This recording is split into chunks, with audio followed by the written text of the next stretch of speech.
Es ist eine dieser Nachrichten, bei denen das politische Berlin sofort in Aufregung gerät. Was sich seit Wochen andeutet, verdichtet sich nun zu einem konkreten Vorwurf. Und Alice Weidel steht plötzlich im Zentrum einer Debatte, die weit über ihre Person hinausgeht. Bleibt dran, denn in den nächsten Minuten schauen wir uns an, was genau hinter den jetzt bekannt gewordenen Details steckt, warum die etablierten Parteien so nervös auf Weidels Aussagen reagieren und was das für die politische Glaubwürdigkeitsdebatte in Deutschland insgesamt bedeutet. Fangen wir mit der Ausgangslage an.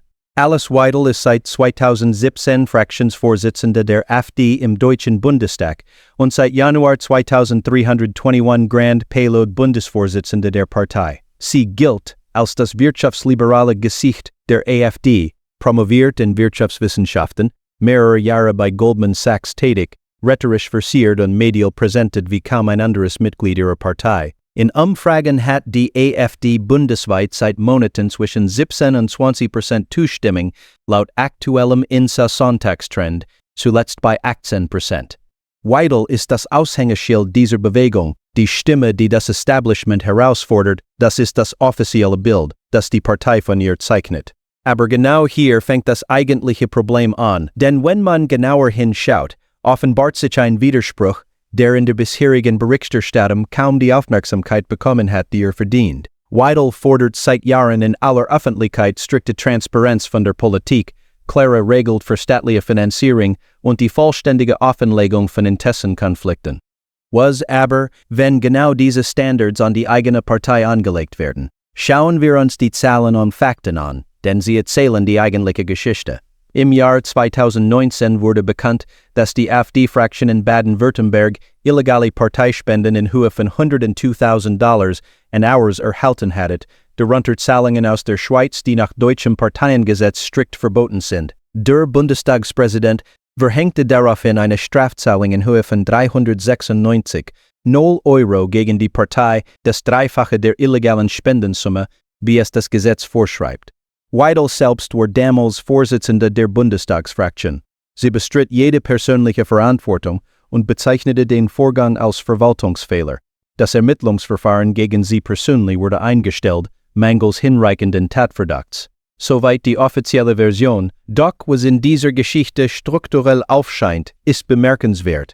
Die Frau, die mit dem Slogan antritt, das korrupte System zu bekämpfen, führte eine Fraktion, unter deren Dach genau die Art von intransparenter Finanzierung stattfand, gegen die sie öffentlich schwättert.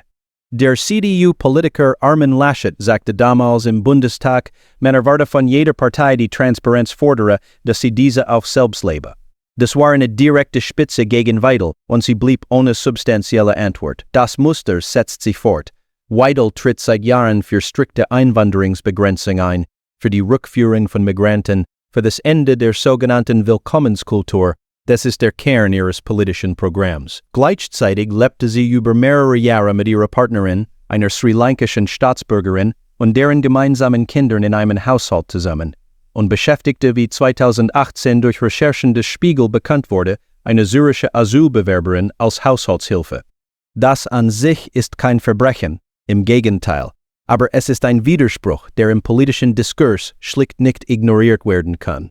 Weidel selbst wies die Kritik zurück, das sei ihr Privatleben, das gehe die Öffentlichkeit nichts an. Was hier sichtbar wird, ist keine einfache Frage der Heuchelei. Es ist das strukturelle Eingeständnis, dass politische Glaubwürdigkeit nicht davon abhängt, was man tut, sondern davon, wie laut man es fordert. Was meint ihr, kann eine Politikerin, die in ihrem eigenen Leben andere Maßstäbe anlegt als in ihrer öffentlichen Forderung, noch glaubwürdig für diese Forderungen eintreten? Schreibt eure Meinung in die Kommentare.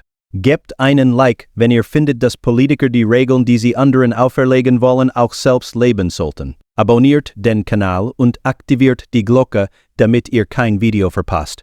Aber lasst uns noch eine Ebene tiefer gehen, denn es gibt einen Aspekt an dieser Geschichte, der in der medialen Debatte fast vollständig fehlt. Es geht nämlich nicht nur um Weidel persönlich. Es geht um ein Phänomen, das die gesamte deutsche Oppositionspolitik seit Jahrzehnten prägt.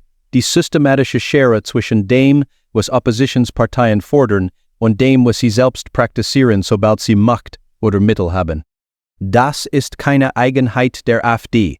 Es ist ein Muster, das sich durch die Geschichte der deutschen Parteienlandschaft zieht wie ein roter Faden. Die SPD hat jahrzehntelang für die Rechte von Arbeitnehmern gestritten und mit Agenda 2010 die größte Einschränkung von Sozialleistungen der Nachkriegsgeschichte durchgesetzt. Die Grünen traten an, die Kriegspolitik zu beenden und stimmten 1999 dem ersten deutschen Kampfeinsatz seit dem Zweiten Weltkrieg zu. Die CDU hat jahrzehntelang den Wert der Familie beschworen und mit Jens Spahn einen Politiker in ihrer Führungsriege gehalten, dessen Privatleben in einem direkten Widerspruch zu zentralen familienpolitischen Positionen seiner eigenen Partei stand.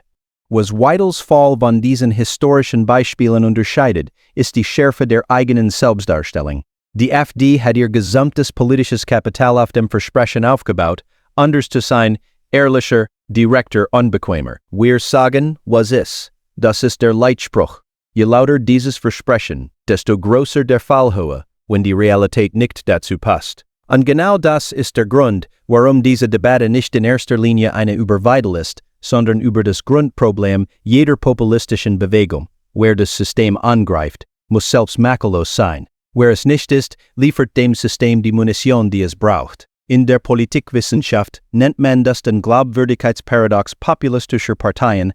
Ihre Stärke ist ihr Versprechen der Reinheit. Ihre Schwäche ist, dass keine Partei mit echten Menschen, echten Mitteln und echter Macht dieses Versprechen auf Dauer halten kann. Die Frage ist nicht, ob dieser Widerspruch auftritt, sondern wann und wie er von der Führung gemanagt wird. Wie Berlin auf die jetzt bekannt gewordenen Details reagiert, wird sich in den kommenden Wochen zeigen, spätestens wenn die nächste Sitzungsperiode des Bundestages nach der Sommerpause beginnt. Aber, unabhängig vom politischen Tagesgeschäft, zeigt diese Geschichte etwas Grundsätzliches. Eine Partei, die ihr gesamtes politisches Kapital auf dem Versprechen der Andersartigkeit aufgebaut hat, steht vor einem Widerspruch, den sie mit Schweigen nicht auflösen kann. Was meint ihr dazu? Schreibt es in die Kommentare, gebt diesem Video einen Like und abonniert den Kanal, damit ihr kein Video verpasst.